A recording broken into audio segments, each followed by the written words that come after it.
আমাকে এই বিষয়ে হেল্প করতেন। আসসালামু আলাইকুম, আমার নাম ফারজানা মিম, আমি আইএলটিএস নারায়ণগঞ্জ থেকে আইএলটিএস করছি এখন বর্তমানে।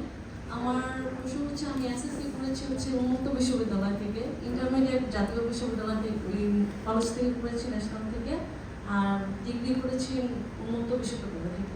এখন আমি কি আমার এই রেজাল্ট দিয়ে বা ইউনিভার্সিটি দিয়ে আমি কোনো ইউসিতে অ্যাপ্লাই করতে পারবো বা ফান্ডিং পাবো কিনা?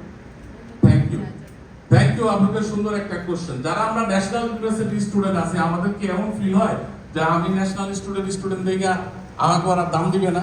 Private university, Dhaka university, Jahangirnagar, Jagannath, এরা এই ভিসা পাবে? এই ধরনের ফিল কেউ করেন? খুব ভালো একটা কোশ্চেন পেলাম। আমার মনে হয় এই কোশ্চেনটা আলোচনা করলে আপনাদের অনেকের ভ্রান্ত ধারণাটা দূর হয়ে যাবে। সেটা হচ্ছে, বোন বলতেছে যে উন্মুক্ত বিশ্ববিদ্যালয় থেকে পড়াশোনা করছে, জাতীয় ইউনিভার্সিটি থেকে ওই ডিগ্রি কমপ্লিট করছে, এখন সে ইউকেতে যেতে পারবে কিনা। কোশ্চেনটা হইতেছে, রেজাল্ট যাই হোক না কেন, বাংলাদেশে যেরকম নারায়ণগঞ্জ কলেজ আছে, আবার মুন্সিগঞ্জে বা অজপাড়া গেয়েও কলেজ আছে, আমেরিকা, কানাডা, অস্ট্রেলিয়া, ইউরোপে এই টাইপের কলেজ বিশ্ববিদ্যালয় আছে, তাই না? আমি পোলাও মাংস না খেয়ে আমাকে কি করতে হবে? আর একটু নিচের খাবার খাইতে হবে। তো আপুর যেই বিষয়টা, কেসটা যদি আমি সাজাই, সেটা হচ্ছে আপু হয়তোবা নামি দামি বিশ্ববিদ্যালয়ে চান্স পাবে না, হয়তোবা আপু ফান্ডিং পাবে না, স্কলারশিপ পাবে না, বাট সে কিন্তু আবেদন করতে পারবে।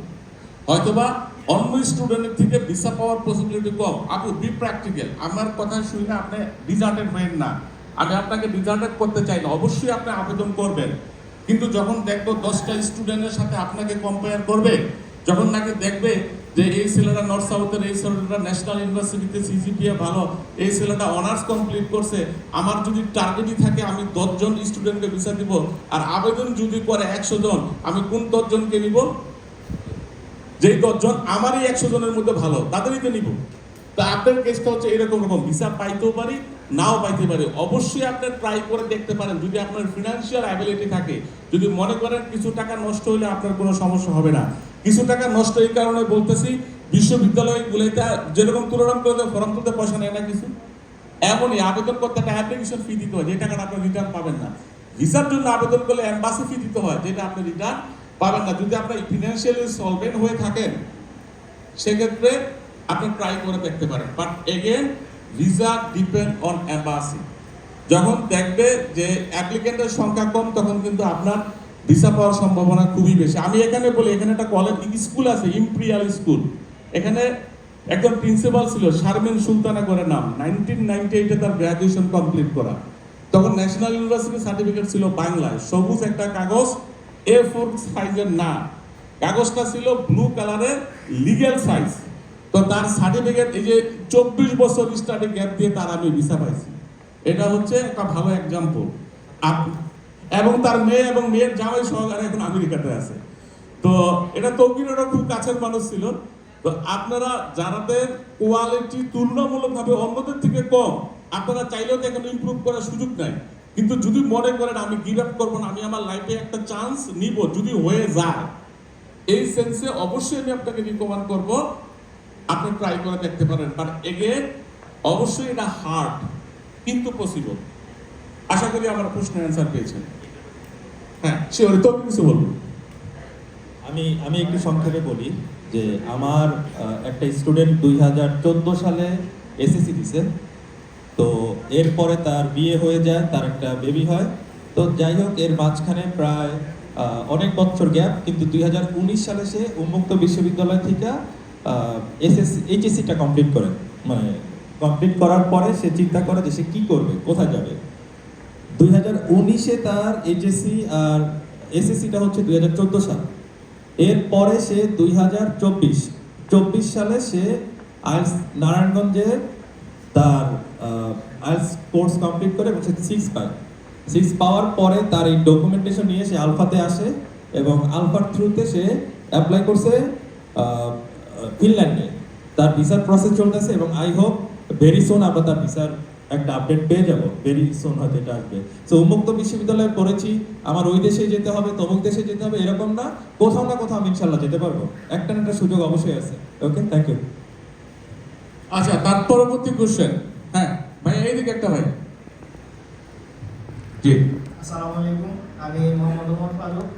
তো আমি একটা কিছু জানতে চাইতেছিলাম, যেমন আমরা যে আমি মাদ্রাসা বোর্ড থেকে এসএসসি দাখিল এবং আইন কমপ্লিট করছি। তো বর্তমানে ন্যাশনাল ইউনিভার্সিটিতে ওই অনার্স দ্বিতীয় বর্ষে আমি পড়াশোনা করতেছি। তো আমি একটা কিছু জানতে চাইছিলাম, যেরকম আমরা যেরকম আপনার আইস করে তারপর বাইরে পড়াশোনার জন্য যেতে পারবো, তো সেই ক্ষেত্রে আমার এক ভাই, আমার মামাতো ভাই, তো সে আর কি হাফেজ এবং মাওলানা, কিন্তু সে উন্মুক্ত বিশ্ববিদ্যালয় উন্মুক্ত থেকে আপনার এসএসসি কমপ্লিট করছে এবং এইচএসসি সম্ভবত রানিং আছে। তো সেই ক্ষেত্রে আমরা একটা যে এজেন্সির সাথে কথা বলছিলাম, তো সে বলছিল যে উন্মুক্ত সার্টিফিকেটের দাম নাই, একটা ভ্যালু নাই, আমাকে ডিরেক্টলি এইভাবে বলা হয়েছে। তো সেক্ষেত্রে আমি জানতে চাইতেছিলাম যে এটা কি সম্ভব কিনা, উন্মুক্ত থেকে উন্মুক্ত সার্টিফিকেট দিয়া যদি ওনার পড়াশোনা ভালো, আইএলটিএস ভালো একটা স্কোর বলে কিছু, সেক্ষেত্রে কি বাইরে যাওয়া যাবে কিনা। তো আরেকটা বিষয় হলো কি, এটা আরেকটা বিষয় যেহেতু এই জায়গায় ক্লিয়ারের জন্য বলা হয়েছে, তো আমি জানতে চাইতেছিলাম যে আপনাদের এই জায়গায় কি কোন দেশে যাওয়ার জন্য কিরকম টাকা বা কিরকম প্রসেসিং বা কত টাকা লাগতে পারে, বা কিভাবে কি আসল বিষয় ফাইন্যান্সিয়াল একটা সাপোর্ট, তো কত টাকা লাগতে পারে, তো সেই ক্ষেত্রে একটু ক্লিয়ার করার জন্য একটু জানতে চাইতেছিলাম। আচ্ছা, প্রথম প্রশ্নের অ্যান্সার ছিল উন্মুক্ত বিশ্ববিদ্যালয়ের মাদ্রাসা শিক্ষা বোর্ড। মাদ্রাসা শিক্ষা বোর্ডকে বাংলাদেশ সরকারের অ্যাপ্রুভ না? অ্যাপ্রুভ তো। আমাদের সরকার তো মাদ্রাসা শিক্ষা বোর্ডকে দাম দিচ্ছে, সার্টিফিকেট দিচ্ছে কে? বাংলাদেশ গণপ্রজাতন্ত্রী বাংলাদেশ সরকার। তাহলে নিজেকে ইনভ্যালিড ভাবার কি অন্য কোনো কারণ আছে? অবশ্যই নর্মাল যেই ধরনের শিক্ষা বোর্ডগুলো আছে ওখান থেকে পাশ করে বের হলে আপনার অবস্থান যতটুকু হবে, অবশ্যই উন্মুক্ত হোক, মাদ্রাসা শিক্ষা বোর্ড হোক, যদি আপনার সার্টিফিকেট ভ্যালিড থাকে, জেনুইন থাকে, এটা ইস্যুইং কান্ট্রি যদি বাংলাদেশ সরকার হয়, অবশ্যই আপনার এই সার্টিফিকেটটাকে ওরা গুরুত্ব দিবে, আপনি দ্বিধাদ্বন্দ্বে থাকবেন না, আবেদন করবেন। ঠিক একইভাবে কিছুক্ষণ আগে আপুর প্রশ্নের অ্যান্সার করতেছিলাম, আমি হয়তো বা ঢাকা ইউনিভার্সিটিতে চান্স পাবো না, কিন্তু আমি আমাদের তুরাম কলেজের ডিগ্রিতে তো চান্স পাবো। ঘটনাটা ঘটবে এরকম, ঠিক আছে? আর আমাদের বিষয়ে জানতে চাইছিলেন, আমরা কখনো কোনো স্টুডেন্টকে এনকারেজ করি না এই এজেন্সির থ্রুতে আবেদন করো, কারণ বিষয়গুলো নিজে নিজে পারলে এজেন্সির কাছে যাওয়ার দরকার নাই। আমরা কিন্তু সবাই খুব স্মার্ট, কিন্তু কাজের বেলায় আমরা আনস্মার্ট। তা আমাদের এই যে কিছুক্ষণ আগে বললাম যে ইউটিউব চ্যানেলটা দেখেন, বা আপনি ইউটিউবে এই বিষয়ে অনেক টিউটোরিয়াল পাবেন, ইউনিভার্সিটির ওয়েবসাইটগুলো যান। কিছুক্ষণ আগে কিন্তু বলছি আমাকে ডোনাল্ড ট্রাম্প ফোন করে বলে দেন আপনি পোলাবাইনদেরকে এই লেকচার দেন। আমি তো ইন্টারনেট গুগল ঘাঁটি, দেখবেন সাপোজ আপনি জার্মানিতে আবেদন করবেন, জার্মানিতে লেখাপড়া করতে 1 পয়সাও লাগে না, এটা আমরা কয়জন জানি?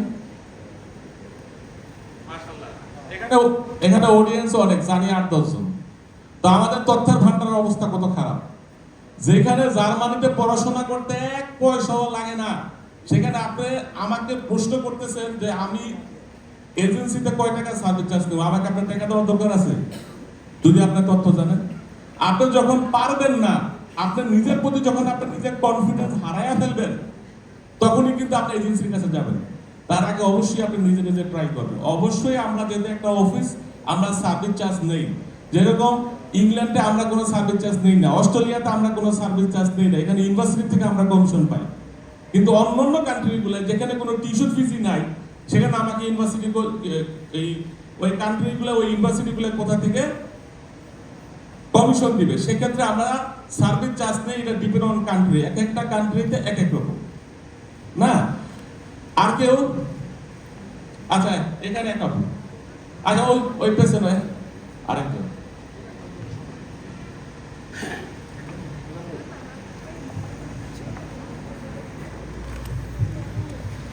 আসসালামু আলাইকুম, আমি সঞ্জিদ আহমেদ, ন্যাশনাল ইউনিভার্সিটি থেকে। আমার ব্যাকগ্রাউন্ড হচ্ছে পলিটিক্যাল সায়েন্স। তো আমি 2 বছর আগে আমি আইএলটিএস দিয়েছিলাম, 5.5 চলে আসছিল, এখন আমার টাইম ওভার হয়ে গেছে। তো আমার হচ্ছে আমি একটা কথা বলবো, তো উনি বলবো যে তোমার রেজাল্ট পুয়ার, রেজাল্ট আসছিল 2.82। তো আমি থেমে থাকিনি, আমি মাস্টার্স দিয়েছি, মাস্টার্সে আলহামদুলিল্লাহ ভালো রেজাল্ট আসছে। এখন আমি চিন্তা করতেছি যে ইউএস এর জন্য করবো, তো ইউএস কি ডাবল মাস্টার্স অ্যাকসেপ্ট করবে কিনা। আর সেকেন্ড কোশ্চেন হচ্ছে আমার সেখান থেকে আমার মাস্টার্সের রেজাল্টটা ওরা ধরবে না আমার ব্যাচেলরের রেজাল্ট ধরবে। আর থার্ড কোশ্চেনটা হচ্ছে আমি যদি হয় তাহলে আমি যেহেতু পলিটিক্যাল সায়েন্স আমার ব্যাকগ্রাউন্ড, আমি চাচ্ছি যে একটা স্কিল রিলেটেড সাবজেক্ট যদি হয় ওখানে আমি নিব।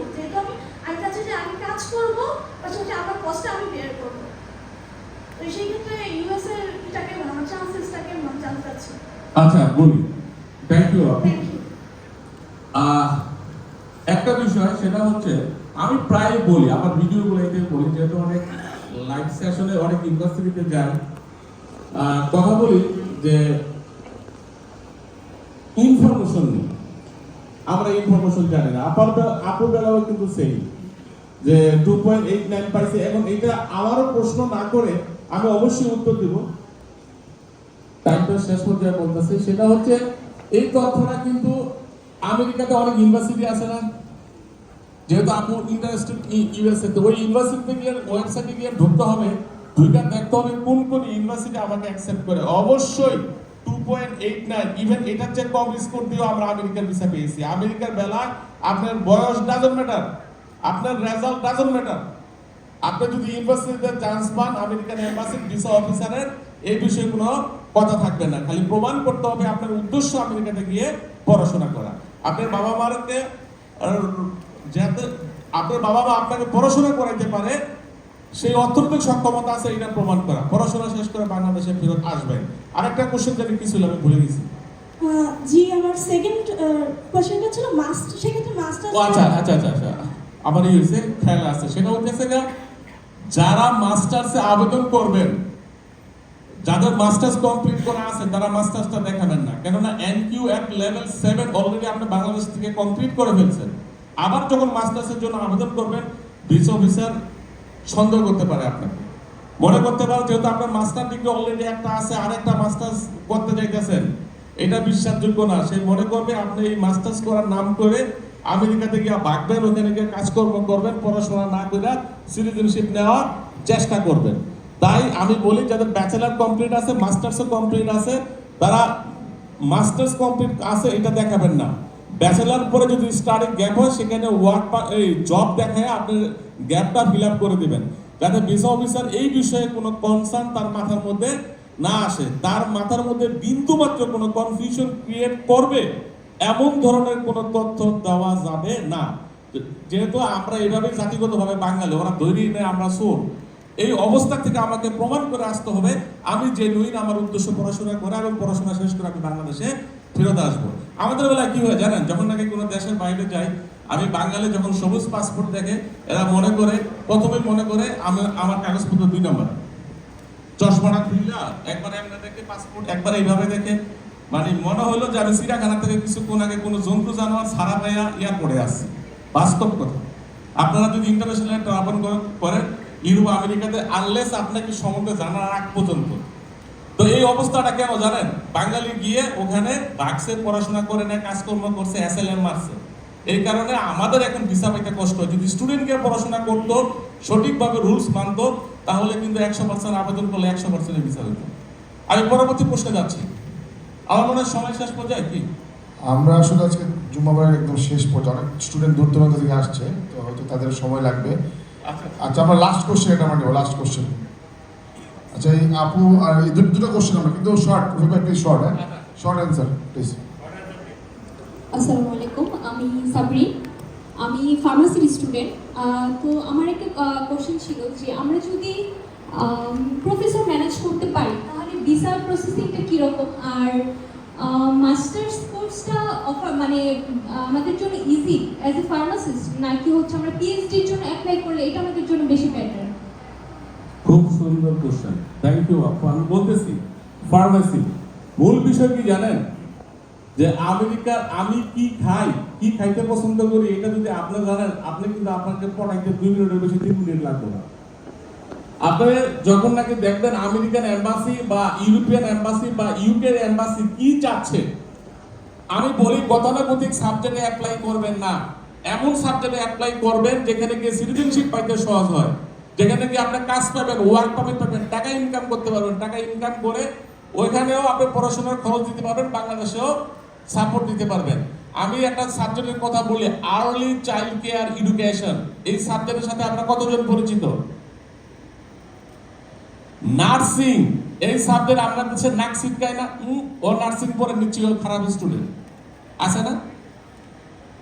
আপনি জেনে অবাক হবেন, এই যে কুলিনারি আর্টস, শেফের কোর্স, ইন্ডিয়ার খাবার দাবার ওরা খুব পছন্দ করে, বাংলাদেশের খাবার দাবার খুব পছন্দ করে, ওখানে প্রফেশনাল শেফ নাই। তো ইউনিভার্সিটি আপনাকে দেখতে হবে ওদের ডিমান্ড কি, সেই অনুযায়ী যদি খাবার দিতে পারেন টুক করে গিলা ফেলবে না। তা আপনি যখন সাবজেক্টগুলো চয়েস করবেন মাথার মধ্যে রাখবেন যে ওই দেশ কি চাচ্ছে, কোন ক্যাটাগরির লোকজন কম, সেই সব সাবজেক্ট চয়েস করবেন। আপনি যদি দুই চারটা পাপও করেন পাপ মোচন হয়ে যাবে। যখন আপনাকে আমার দরকার হবে ভুলভ্রান্তি থাকলে আপনারা ক্ষমা করে কিন্তু আমি নিয়ে নিব। যখন আমার পেট ভরা থাকবে তখন কি আমি আপনাকে নিব? আপনি আবেদন করছেন অ্যাকাউন্টিং, আমার এখানে হাজার হাজার অ্যাকাউন্টিং সারাদিন ঘোরাঘুরি খায়, এখন আপনার কি আমার দরকার আছে?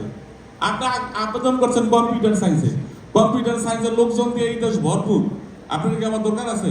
তো আপনি ভালো স্টুডেন্ট না খারাপ স্টুডেন্ট এটা আমার কোনো কোশ্চেনই নেই, কেননা আপনাকে আমার দরকার নেই। আপনি যদি নার্সিং এর জন্য আবেদন করেন, হ্যাঁ এখানে মেডিকেলের স্টুডেন্ট কম।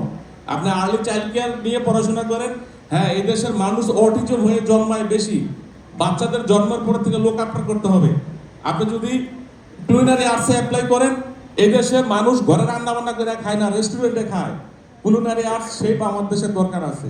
এই যে বিষয়গুলো বুঝা, এগুলি আপনার ভিসা, যারা এগুলো বুঝতে পারবে। আর ফান্ডিং, এখানে ফান্ডিং নিয়ে কথা বলতেছিল, ফার্মেসি, অবশ্যই ফার্মেসিতে যদি প্রফেসর ম্যানেজ করতে পারেন, প্রফেসরই আপনার ভিসা। আপনি 100% ফান্ডিং পান, আমেরিকার অ্যাম্বাসির বাবার ক্ষমতা নাই আপনাকে রিফিউজ করার। যখন নাকি দেখবে আপনার প্রফেসর কনভিন্স করে ফেলছেন, আপনাকে ফান্ডিং দিয়ে দিছে, ভিসা অফিসার মনে করবে তোকেই তো আমার লাগবে। আমার একটা স্টুডেন্ট খুব জুনিয়র, পরে দেখলে ও হচ্ছে কি বলে চিটাগাং ইউনিভার্সিটি, চুল এই বড় বড়, একটা দেখলে মনে হবে একটা জেনুইন ডাকাতো, কিন্তু হাইলি ট্যালেন্টেড। তো ও ওখানে 100% ফান্ডিং পাইছে ক্যালিফোর্নিয়া স্টেট ইউনিভার্সিটিতে। এই বড় বড় চুল, চেহারা একটু অন্যরকম। তো ভিসা অফিসার দেখছে যে এই ছেলে চান্স পাইছে, ফান্ডিং পাইছে, ভিসা অফিসার ওকে কি প্রশ্ন করছে ইন্টারভিউতে জানেন? একটুখানি বাচ্চা বলতেছে আপনি কি ম্যারিড? ও বলতেছে যে না। তো ভিসা অফিসার ফাইজলাম করে বলতেছে যে তুই এখানে বিয়ে করিস না, আমেরিকা থেকে বিয়ে কর, ওখানে সুন্দর সুন্দর মেয়ে আছে। তো যখন এগুলো হচ্ছে ফানি, বিষয়টা হচ্ছে যে ভিসা অফিসার ওকে রিফিউজ করবে না, ওকে দিয়ে ওর ব্রেনটা ইউজ করে সে তার ডেভেলপমেন্টের জন্য কাজে লাগাবে। এই টাইপের স্টুডেন্ট সে চায়, কারণ তার ওটার চাহিদা দরকার, তার ব্রেনটা দরকার। যখন আপনার সাথে মানে কোনো কিছু যাবে, যখন প্রয়োজন, তখন অন্যায়গুলো মাফ হয়ে যাবে। দেখবেন ভিসা অফিসাররা নর্মালি চিন্তা ভাবনা করে এমনি। তো ব্রেনের মধ্যে রাখতে হবে ওরা কি চায়, ওই অনুযায়ী যদি আমি রুটি দিতে পারি, অবশ্যই আমার পেট ভরে যাবে। Thank you. আরেকটা কোশ্চেন কি? স্যার আমার আরেকটা কোশ্চেন ছিল। আচ্ছা, আমরা একটু শর্ট করতে হবে কিন্তু আজকে কিন্তু আমাদের সময় স্বল্পতা আছে, সরি। আচ্ছা অডিয়েন্স আমরা কি শেষ করে দেব? অডিয়েন্স আছে আরেকটা, আচ্ছা একটু শুনি। আচ্ছা বলবো, হ্যাঁ। ফার্মাসির স্টুডেন্টদের জন্য কি মাস্টার্সের কোর্সে অ্যাপ্লাই করা বেটার নাকি পিএইচডির জন্য? আচ্ছা, যেহেতু মাস্টার্স আছে, আপনার যদি পাবলিকেশন থাকে, আইএলটিএস এর ভালো স্কোর থাকে, একাডেমিক রেজাল্ট যদি ঠিক থাকে, আপনি বিনা পয়সা চিন্তা ভাবনা করেন, কেননা ফার্মাসিস্ট